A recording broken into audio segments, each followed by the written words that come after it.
Hi friends, welcome back to our channel.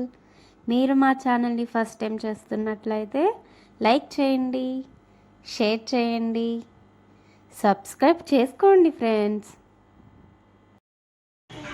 Today special veg fried rice.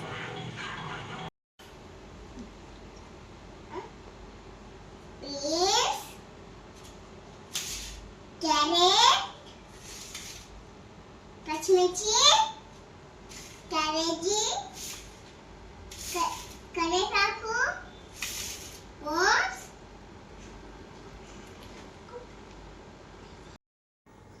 ముందుగా కళాయి పెట్టుకొని కళాయి కొంచెం హీట్ అయ్యాక 2 టేబుల్ స్పూన్స్ ఆయిల్ వేసుకోండి. ఆయిల్ లైట్గా హీట్ అయ్యాక దాంట్లో జీరా వేయండి. జీరా చిటమటమన్నాక ముందుగా కట్ చేసి పెట్టుకున్న వెజ్జీస్ అన్నీ వేసేయండి.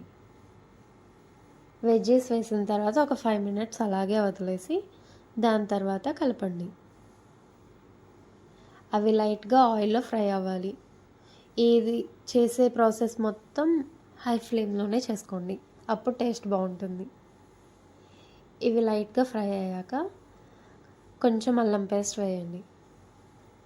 అల్లం పేస్ట్ వేసి కాస్త ఫ్రై అవ్వనివ్వండి. అల్లం పేస్ట్ వేసిన తర్వాత పచ్చివాసన అంతా పోయేదాకా ఫ్రై అవ్వనివ్వాలి. అప్పుడు మనం ముందుగా కుక్ చేసి పెట్టుకున్న రైస్ని యాడ్ చేసేయండి. రైస్ యాడ్ చేశాక ఒక్కసారి అంతా కలిసేలా కలపండి.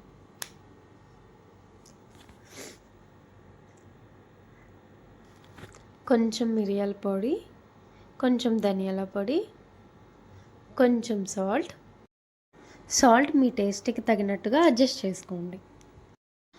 అలాగే కొంచెం రెడ్ చిల్లీ పౌడర్, ఇవన్నీ వేసి కొంచెం సోయా సాస్, కొంచెం గ్రీన్ చిల్లీ సాస్, కొంచెం వెనిగర్, లైట్గా టమాటా సాస్, ఇవన్నీ వేసి కొత్తిమీర పుదీనా కూడా వేసేసి ఇవన్నీ కలిసేలాగా ఒకసారి కలిపేయండి.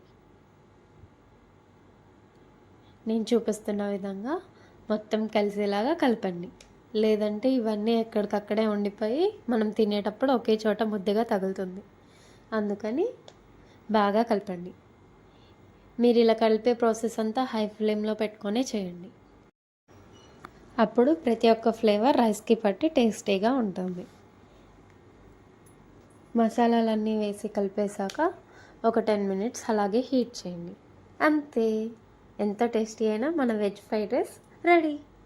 దీంట్లోకి ఆమ్లెట్ వేసుకొని, పెరుగు నంచుకొని, ఆనియన్స్ నంచుకొని తింటే సూపర్ ఉంటుంది. ఒకసారి మీరు ట్రై చేసి మీకు ఎలా కుదిరిందో నాకు కామెంట్ చేయండి. ఇది తిని మా పాప రియాక్షన్ చూడండి.